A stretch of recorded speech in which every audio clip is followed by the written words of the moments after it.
Nama Om Vishnu Padaya Krishna Presta Bhutale Shrimati Bhakti Vedanta Swaminiti Namane Namaste Saraswati Deve Gauravani Pachane Nirvishesha Shunyavadi Pasya Chadishtarne Shri Krishna Chaitanya Prabhu Nityananda Shri Advaita Gadadha Shivasadi Gaura Bhaktavrinda Hare Krishna Krishna Krishna Hare Hare Hare Rama Rama Rama Hare Hare Vanchkalpatarubhyas cha kripa sindhubhya eva cha Patitanam pavanebhyo vaishnavebhyo namo namaha.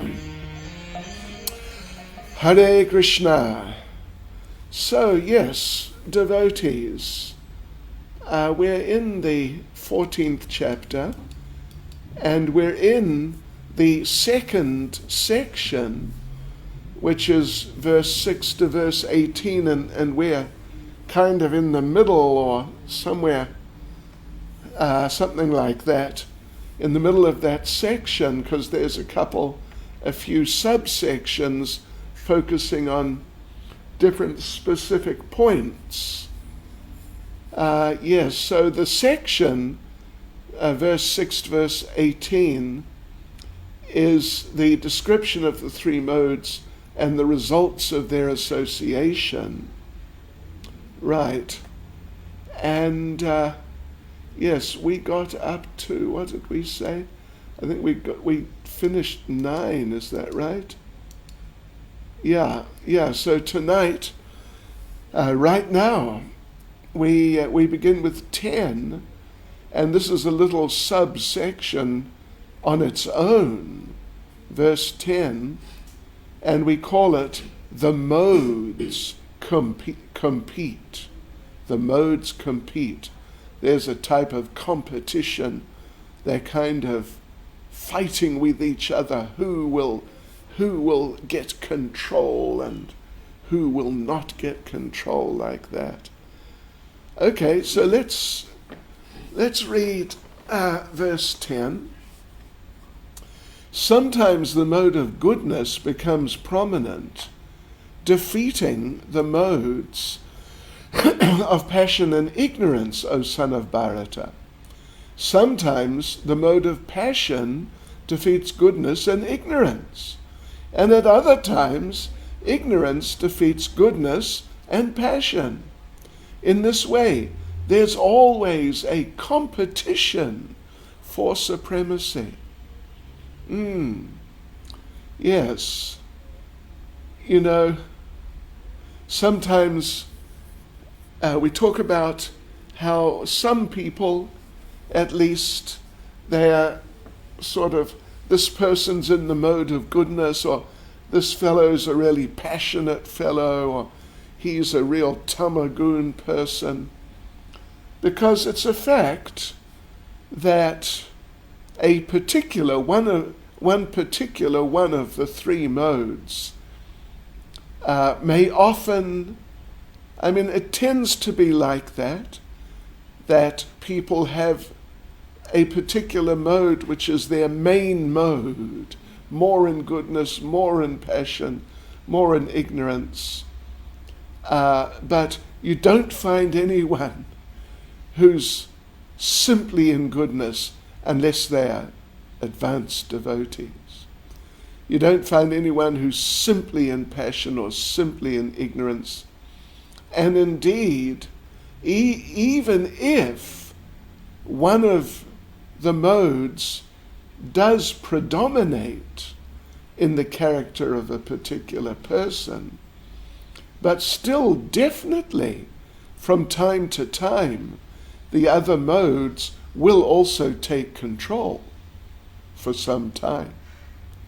And therefore, sometimes these people will do something which would be considered by their friends or by people who know them, it would be considered sort of out of character. Yeah.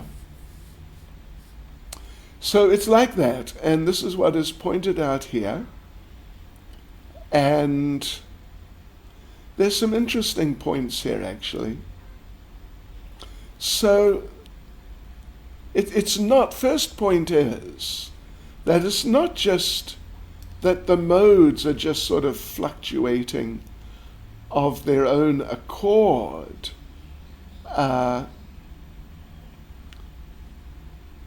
It's not that, but the modes are fluctuating in terms of one's karma. At least people are on the material platform, of course. Their position, whatever mode is predominating, or even you could say whatever modes, plural, are predominating, that depends on a person's karma. Srila Baladev Vijayabhushan makes an interesting little statement. The nature of the gunas is that they appear and disappear according to the appearance or exhaustion of old karmas. Old karmas, there's so many karmas stored in our hearts, so many. But from time to time, one comes to the surface and we receive that particular reaction, but then it becomes exhausted, it's finished. The reaction is finished, and another one comes up. So this is how the predominance of one mode over the other, and then after a little while, another mode taking over from that first one. That's how it's really going on. It's not exactly that the modes are literally competing with each other as if they're people, who are trying to outdo other people. Yes. So, but still, it's a fact. These different modes definitely become prominent. And Srila Prabhupada talks about this, and Prabhupada makes the point, of course, how could it be any different? Srila Prabhupada makes the point. It's now in the fourth sentence. Therefore, one who is actually intent on advancing in Krishna consciousness has to transcend these three modes. Well, yes, that's definitely a fact. So we have to transcend. Srila Prabhupada makes the point, and it's an interesting practical point, how to understand a person's position in the modes, or how to understand your own. Other people's modes, that's their problem usually, but our own modes, they are definitely our problem, and at least our main problem.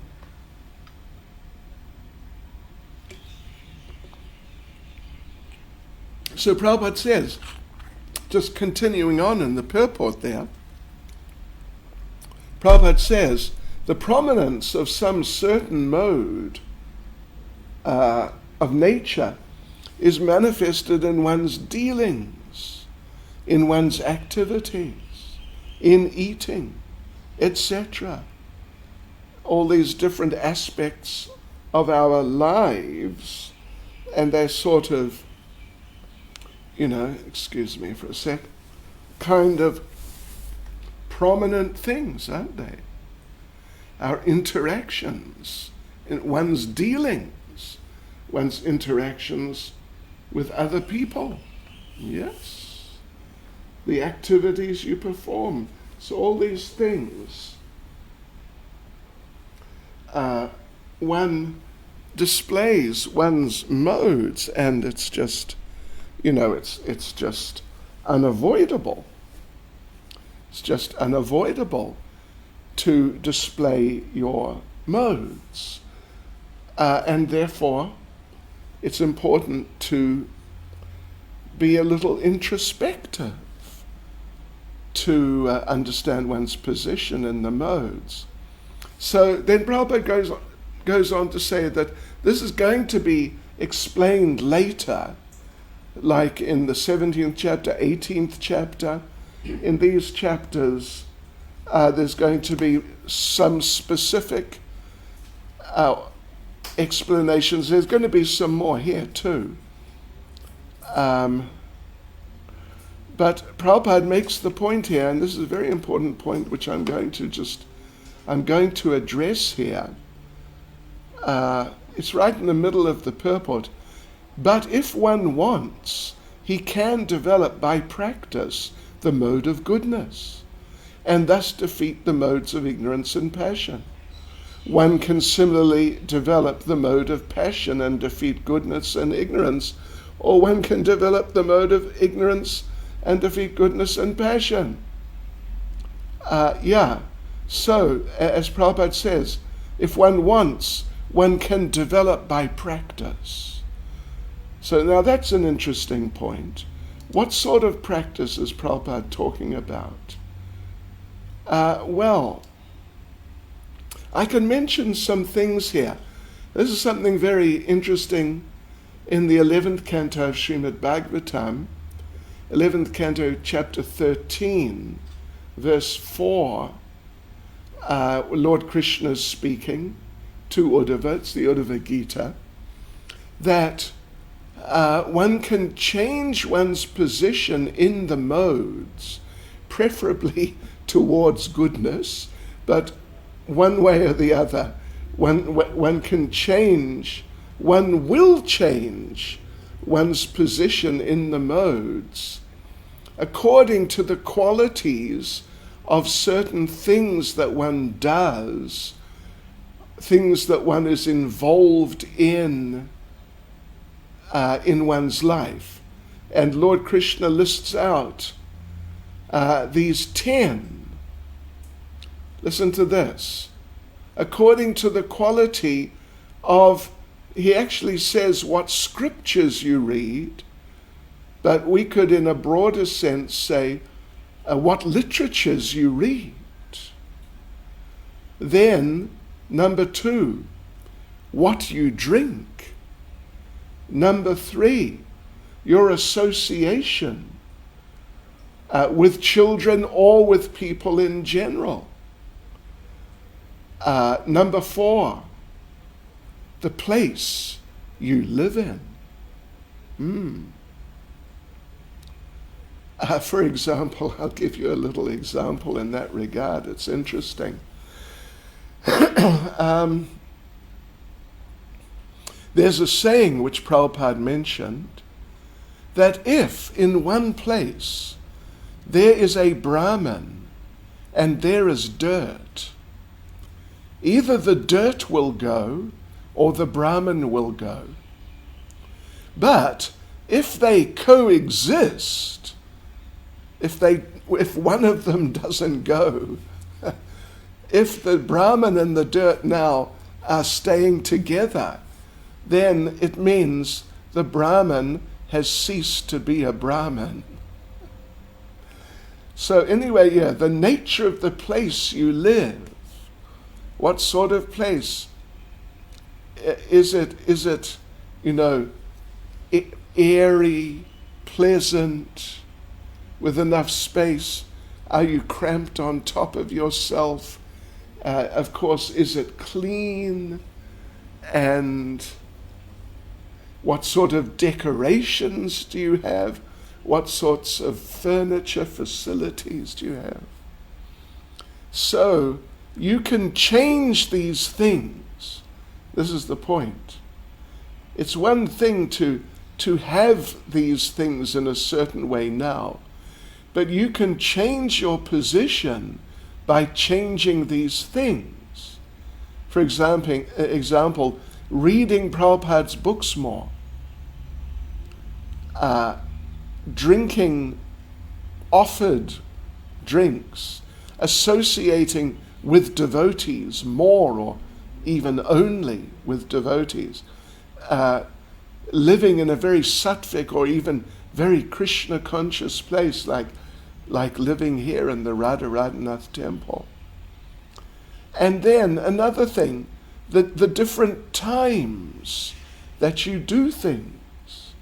What time do you get up? I remember at the end, just days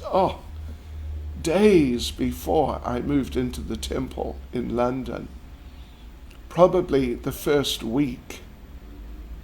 few days of January 1973, I was in such a state, Hare Krishna, just being honest, and I don't mean a nice state. I was in such a state, it was just a shame, actually. I was only getting up about 10 o'clock or 11 o'clock in the morning. Oh my gosh. So, but now, and I remember the first night I stayed over at the temple, it was the night of January the 7th to January the 8th, 1973. And the devotees woke me up at 4 o'clock and I didn't know what was going on. Anyway, I'm still here. By Srila Prabhupada's mercy only. So yeah, you can do different things at different times. Yeah. And then just the work you do. It is not that all types of work are equal. Different types of work have different natures, and what to speak of devotional service if we look at it in those terms. Yeah. So, if you're a householder, and therefore you must maintain your household situation, your family, that's completely understood. But, so then you need to work or do some business or do something to maintain everyone. So you should try to find some form, some sort of occupation which will not conflict with Krishna consciousness too much, obviously. We have a funny little saying. I don't know if you've heard the saying. Funny little saying. You should try to arrange your working situation in life in such ways that you work as little as possible and you make as much money as possible. This is Krishna conscious work life. But it's true, actually. And there are devotees who do like that. There are devotees, don't mind me saying this, anyone, particularly ladies, but I know in a couple of places where there are devotees, men, and the man is the temple president or regional secretary, actually, for a whole area. And it's a major responsibility. And the wife works to maintain him, to maintain the whole family. Yeah, if she has some sort of, real profession. And where the families are really Krishna conscious, and the husband is doing the service nicely and really reciprocating with the wife, and the wife is very sincere and appreciates the needs for the husband to do the service, like full time, it works very nicely. Anyway, that depends on the individuals. Okay, then another thing which makes a difference is your birth. Now, of course, you can't do a lot to change that, but it's just here. Krishna mentions it. Then, what you think of. Yeah, what your interests are in life. Then, what mantras you chant, and what sort of religious, like ceremonial performances do you do? Do you worship deities, for example? And if you do, what deities? Do you do deity worship in the temple or just at home? These things make a difference. Yeah, so those are 10 things. And Lord Krishna says, according to the qualities of these things, the modes of nature become differently prominent. And you can alter your position in the modes by altering all or some of these. And if you alter them, if you make them all Krishna conscious, well, then your life becomes transcendental. So traditionally, particularly for householders, the performance of the main samskars would be done, and they help. I mean, some help more than others, but they all make a difference, particularly to those who are in a household situation, particularly for them. But in some cases for everyone. These are the main samskars. First of all, Garbhadan, the samskar for impregnation, for conception of a child. Then, after three months, Pumsvan, prayer for the child to be born. It's done in the 3rd month. Seman Swaya, in the 6th month. Jata Karma, the samskar at birth. Nama Karana, name giving. This of course happens just pretty much immediately after birth. Chudakaran, the ceremony of the first shaving of the head. Anaprashna, usually after 6 months plus or minus, the first grains. Vidyaran, beginning of education.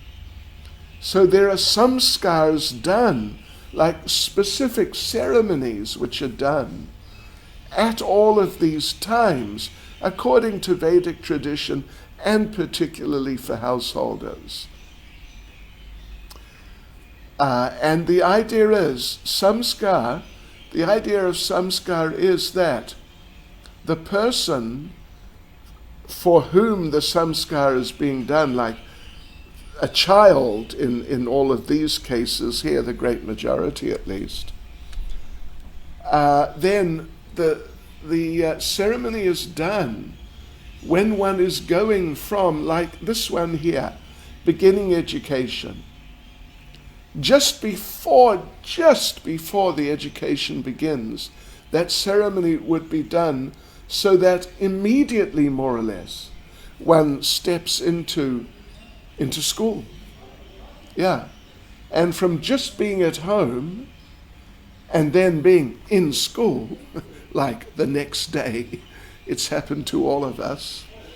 This, it's a big change in life. One period of life is meeting another period of life and handing you over to that other stage of life.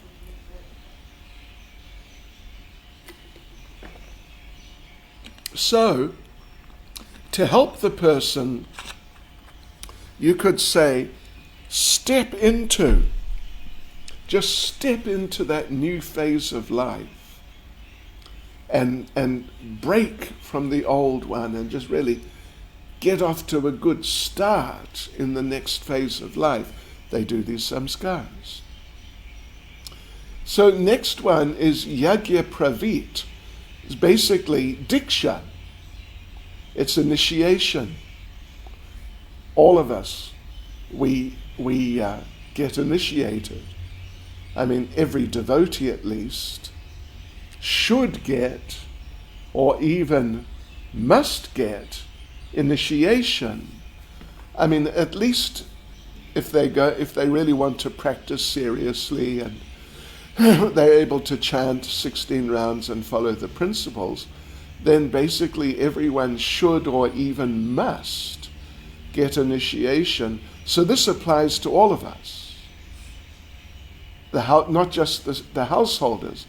It applies to the sannyasis, brahmacharis, and just, it's universal.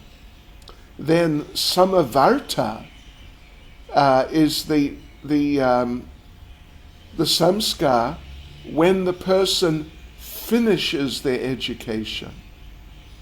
And now, so they're going from the school environment, educational environment, into the occupational way of life.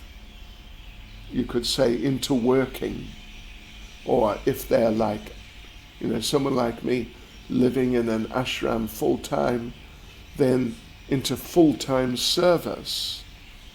Then next is vivaha yagya, the marriage ceremony. Then, of course, in marriage, there'll be a garbhadan samskar, husband and wife conceiving a child, but that is not considered their samskar. It's the samskar of the child. Yeah. So from between vivaha yagya and the next one, there's no other samskar. The next one is antyesti. It means the funeral. That's the next samskar. And that's really, isn't it, from one phase of life into the next. Okay. So Prabhupada concludes there, I think, is it? Yeah. Although there are these modes of material nature, if one is determined, he can be blessed by the mode of goodness, and by transcending the mode of goodness, he can be situated in pure goodness, which is called the Vasudev state, a state in which one can understand the science of God. All right. Now, what I want to do now is just take a slight detour. It's just a very slight detour. I want to read to you, how many is it? Looks like 6 verses from Srimad Bhagavatam, 3rd canto, chapter 29, verses 7 to 12. This is from the teachings of Lord Kapila. Lord Kapila is speaking. And Lord Kapila is speaking about devotional service in the different modes. Particularly devotional service which is, you could say, contaminated by the material modes. Yeah. 3rd canto, chapter 29, verses 7 to 12. So, verse 7, Lord Kapila is just introducing to his mother Devahuti, O noble lady, there are multifarious paths of devotional service in terms of the different qualities of the executor. Yeah. And he begins with devotional service performed by a person who is in the mode of ignorance, tamagun. Devotional service executed by a person who is envious, proud, violent, and angry, and who is a separatist, is considered to be in the mode of darkness, ignorance.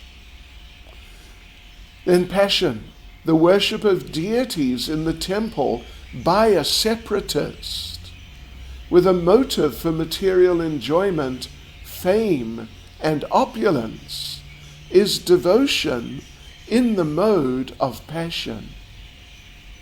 And then in goodness, when a devotee worships the Supreme Personality of Godhead and offers the results of his activities in order to free himself from the inebrities of fruitive activities. His devotion is in the mode of goodness. And then pure devotional service, the manifestation of unadulterated devotional service, is exhibited when one's mind is at once attracted to hearing the transcendental name and qualities of the Supreme Personality of Godhead, who is residing in everyone's heart. Just as the water of the Ganges flows naturally down towards the ocean, such devotional ecstasy, uninterrupted by any material condition, flows towards the Supreme Lord. And then he goes on, actually, it's not just these, this is 2 verses, it's not just these 2, there's more. But the basic principle, first thing at least, is one's mind is immediately attracted to hear the transcendental name and qualities of the Lord. Like this. There's a natural flow of attention towards the Lord. Yes, so anyway, here again, we can consider ourselves. Envy, pride, violence, anger, these are all mode of ignorance. We don't like those. Of course, it's possible, if you have to protect a devotee or some devotees, you might have to become violent. But how often is that going to happen? How many of you, in your career, shall we say, or your life so far in Krishna consciousness, how many times have you had to physically defend devotees or a temple? It may happen. It happens sometimes. But it's not like every day, or even every year, or generally even every 10 years. But so, therefore, to be prone to violence, anger, it's tama. We should just take it. If we feel these emotions, I'm influenced by tamagun, I must stop it. And pride. Prabhupada talks about transcendental pride. One could say that we have the best Lord, Krishna. We have the best Master, Krishna, Lord Caitanya. In this way we may feel a type of pride in our Master. And then devotion and passion. Well, it's passion and ignorance, separatist. The person is not really accepting Krishna's interest or the spiritual master's interest. They're very concerned about what is my interest, what is the result going to be for me, rather than will this be good for Krishna, for Prabhupada, for the movement, for the devotees. And mode of passion, there's some motive for material enjoyment, fame, opulence. These are typical attractions for someone in passion, and can be for devotees in passion also. And then in goodness, it's much more subtle. And actually it's very interesting, because hearing it, you might think that this is just pure Krishna consciousness. I'll just read the verse again, that the devotee worships the Lord and offers the results of his activities in order to free himself from the the inebrities, the influences of fruitive activities, his previous bad habits and whatever like that. So this is not pure devotional service. This is devotional service in the mode of goodness. How I can become purified, how I can become free, like that. And offering the results. In other words, there's a difference between the activity itself and the results that come from the activity. Pure devotional service means the service which produces the results is just as important as the results, maybe even more important than the results. Krishna says that earlier, I think it was the 3rd chapter, that you're entitled to perform your duty, but you're not entitled to the fruits.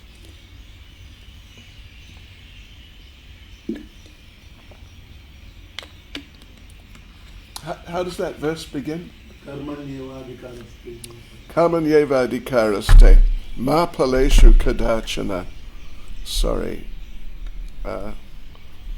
Zoom, I hit the microphone. All right. So let us carry on now. We've covered some very important points here. Now the next subsection is from verse 11 to verse 13. And the subject matter is what manifests from each mode. Yeah. Okay, let's read these 3 verses. Verse 11. The manifestation of the mode of goodness can be experienced when all the gates of the body are illuminated by knowledge. Verse 12. O chief of the Bharatas, when there's an increase in the mode of passion, the symptoms of great attachment, fruit of activity, intense endeavor, and uncontrollable desire and hankering develop. Verse 13. When there's an increase in the mode of ignorance, O son of Kuru, darkness, inertia, madness, and illusion are manifested. Okay, so let's go through the purports here. Verse 11, the manifestation of the mode of goodness can be experienced when all the gates of the body are illuminated by knowledge. Means the goodness is manifesting, showing itself. Yeah, and let's just have a quick look here for a sec. I think we may just read the purport. Yeah. Let's just read the purport. There are 9 gates in the body, 2 eyes, 2 ears, 2 nostrils, the mouth, the genitals, and the anus. When every gate is illuminated by the symptoms of goodness, it should be understood that one has developed the mode of goodness. In the mode of goodness, one can see things in the right position. One can hear things in the right position. And one can taste things in the right position. One becomes cleansed inside and outside. In every gate, there is development of the symptoms of happiness, and that is the position of goodness. So, in other words, well, Prabhupada stated it there, that all one's perceptions are very clear, illuminated by knowledge. All one's perceptions through one's senses, through the sense organs. So, in other words, all these sensory functions reveal their subjects as they really are. Otherwise, just as an example, sometimes we get some idea in our mind that someone has a sort of an attitude towards us or doesn't like us. And, we become disturbed that this person is feeling like this or thinking like this about me. I mean, it's paranoia, really. I mean, of course, sometimes you can tell, but if you're in the mode of ignorance, particularly, then you may get into paranoid states that, they're talking about me. Oh, he looked at me, means he's thinking about me. This person has this attitude towards me, but actually they don't. They don't. It's just your tamasic imagination. So mode of goodness means all the sensory functions reveal the sense objects or the sensory activities that they're involved in as they are. Everything's clear. Verse 12, O chief of the Bharatas, when there's an increase in the mode of passion, the symptoms of great attachment, fruit of activity, intense endeavor, and uncontrollable desire and hankering develop. Yes, Prabhupada makes the point in the purport. In the purport, Srila Prabhupada explains how a person who's in the mode of passion is never satisfied with whatever he or she has. They always hanker to increase their position. If they have a house, they want to have a bigger house. As if, Prabhupada says, as if he's going to reside in the house eternally. And if they have a house, then they want a second house. I can give you, here's a funny little example. You may find this amusing. I've been on a number of I've been on so many flights in my life. Gosh, other than the staff, I'm sure in the last 10 years or 15, whatever, I'm up there in the top 10% of people in the world. And sometimes you get on flights and there's nobody, or there's hardly anybody, and you can sit where you like.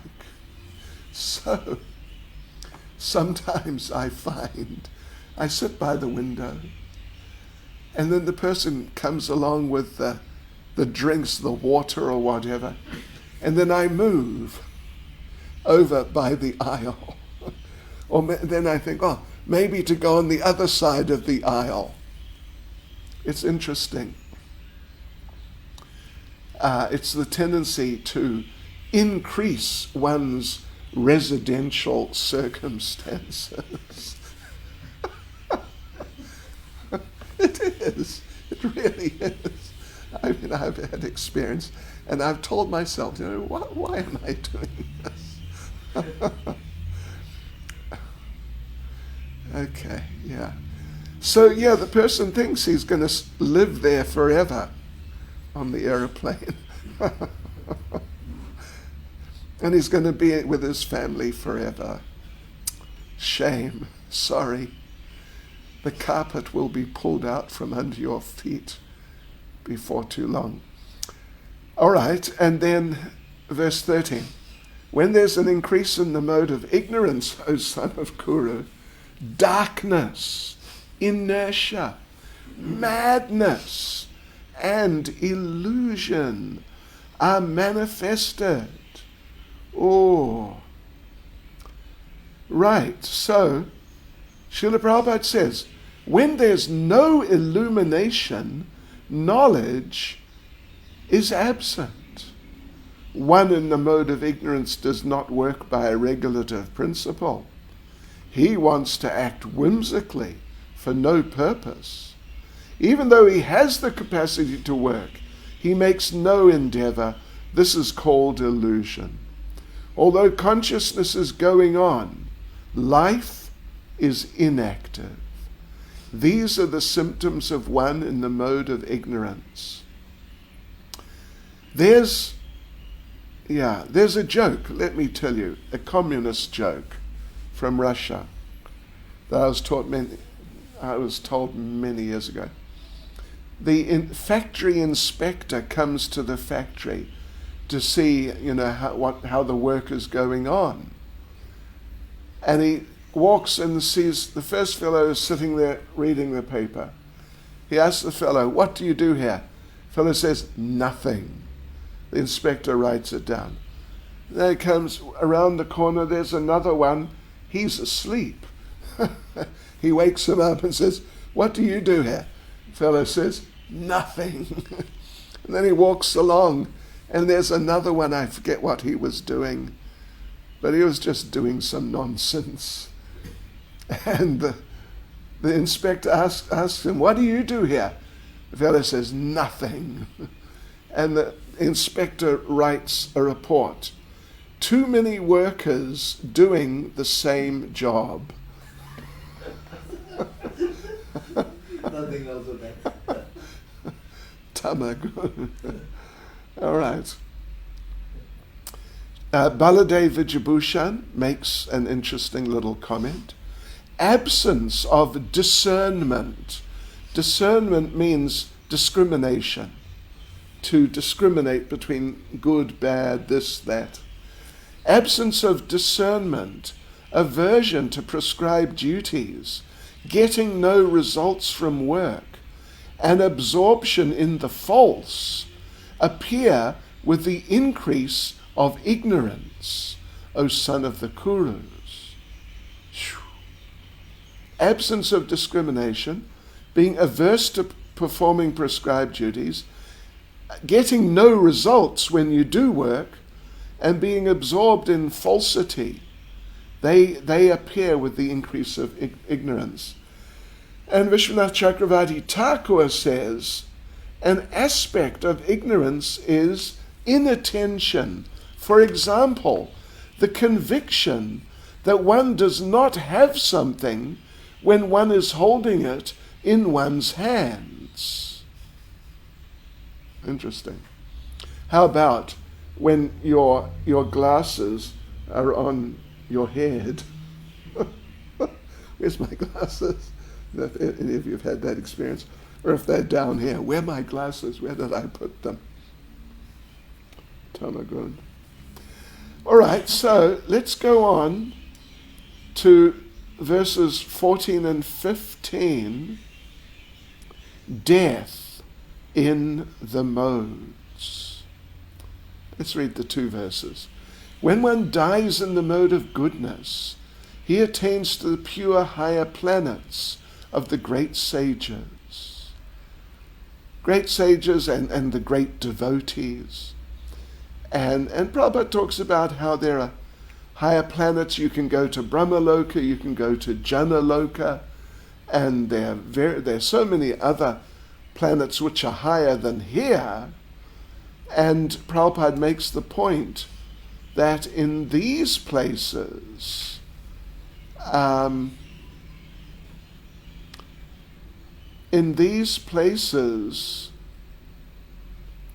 what is it? No, maybe Prabhupada doesn't say it.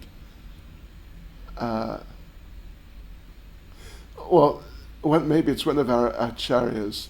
There are only minute amounts of rajas and tamas. Yeah. Well, Prabhupada says, free from the modes of passion and ignorance. Yeah. So those who die in the mode of ignorance, they go to the planets of the great sages and also of great devotees.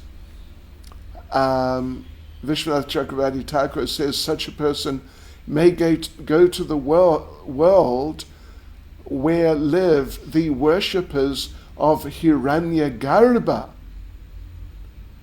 who is the plenary expansion of the Supreme, of Garbhodakshaya Vishnu, or the sum total of all living entities, or the subtle body of the universal form, and there is great happiness.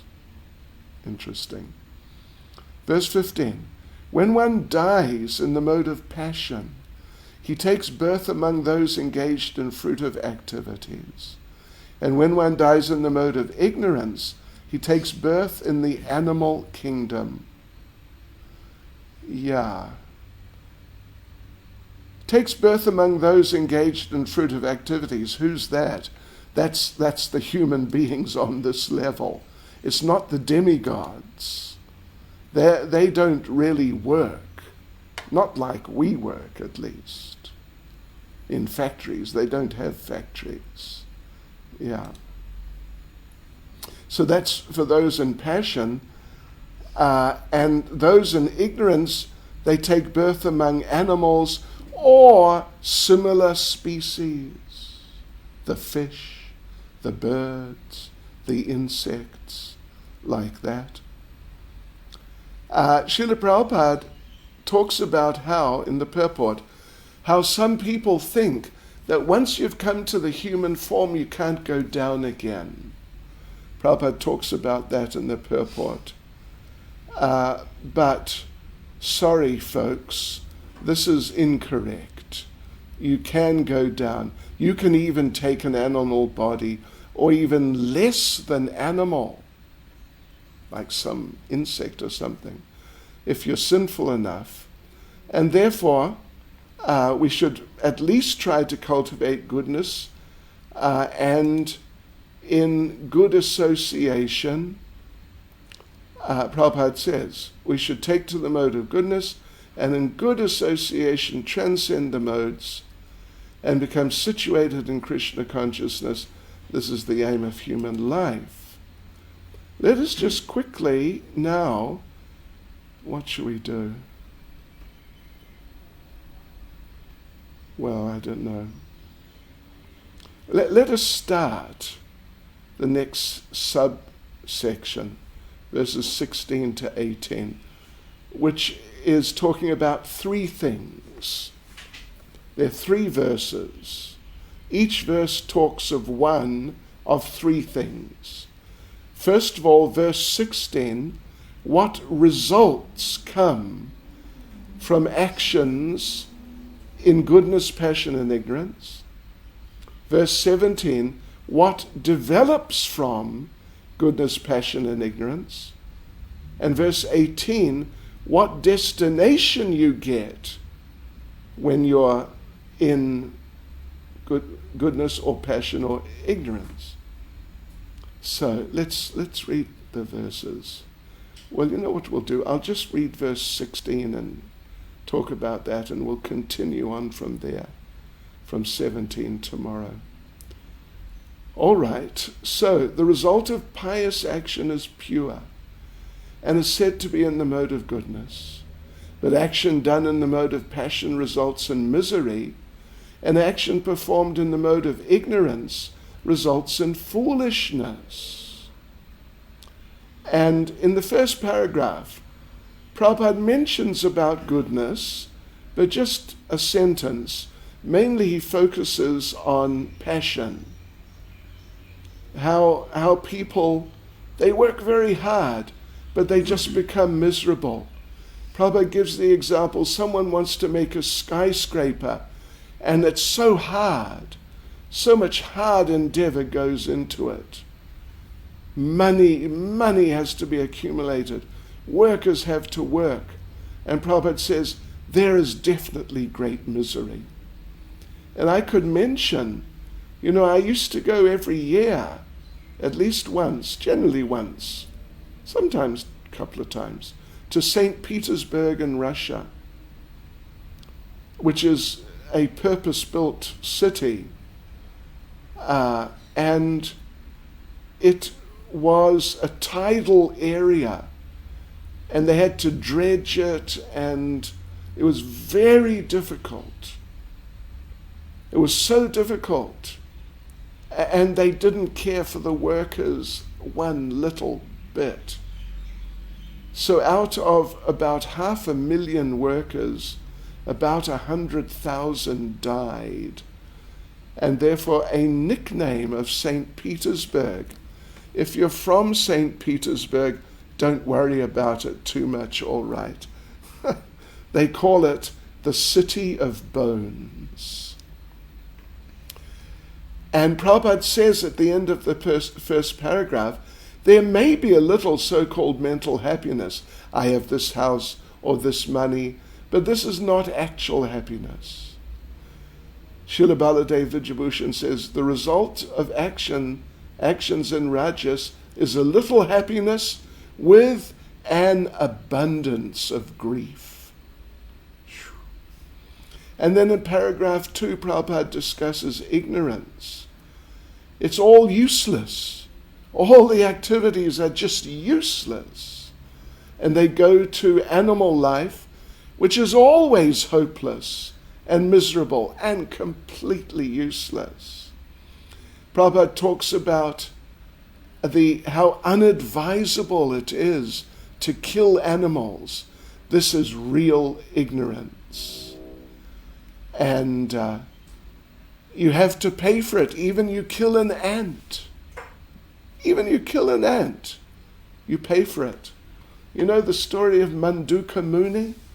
Famous story. Manduka Muni, it's a long story actually, but he came before Yamaraj. No, he was to die by being pierced by a spear. But he felt, no, this is not right. And then he was recognized. He's a great saint. And he shouldn't. He had somehow been in the company of some criminals who were caught and sentenced to death. So he was sentenced to death also. So then they released him when they realized he's not one of the criminals. So he went to Yamaraj and said, you know, I never did anything for which I should have had been killed like that. And Yamaraj said, well, actually, when you're a child, with a piece of straw, you pierced an ant and killed it. This is why you're going to be killed by a spear. And Manduka Muni said, that's not correct. I should not have to be killed for that. And he cursed Yamaraj. You take birth as a Sudra. And Yamaraj was born as Vidura. Yes. Yeah. He's a great devotee, because Yamaraj is a great devotee, but still he had to take that curse. Born in a sort of, difficult situation. Then there's one, the famous verse, Namo Brahmanya Devaya, is there. And Prabhupada talks about that, that for human society to develop nicely, the cows and Brahmins should be protected, respected, like that. And he concludes that because this is not being done, because the cows and Brahmins are not being respected, then therefore current society is not really human society. And he concludes the purport that it is a very dangerous age, and all nations should take care to provide the easiest process, Krishna consciousness, to save humanity. From the greatest danger. Now look, we have a special question here for those of you doing Bhakti Shastri. Just give me 1 minute. It's in reference to this verse 16 and a purport. The purport of Srimad Bhagavatam 11.10.18 is quoted.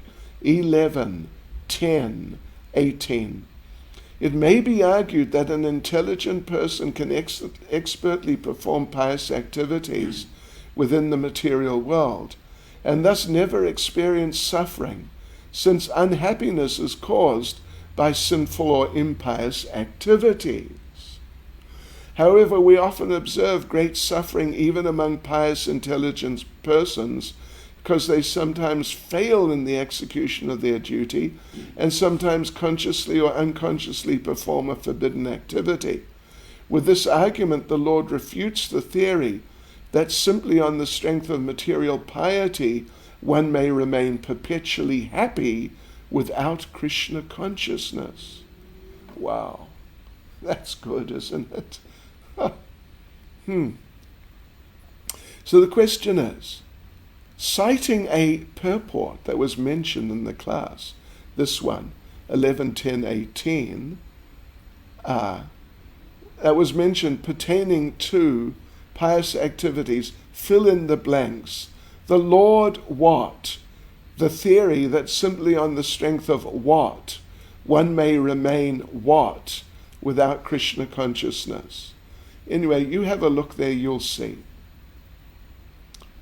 So the correct answer, the Lord refutes the theory that simply on the strength of material piety, one may remain perpetually happy without Krishna consciousness. Hare Krishna. Srila Prabhupada Ki Jai.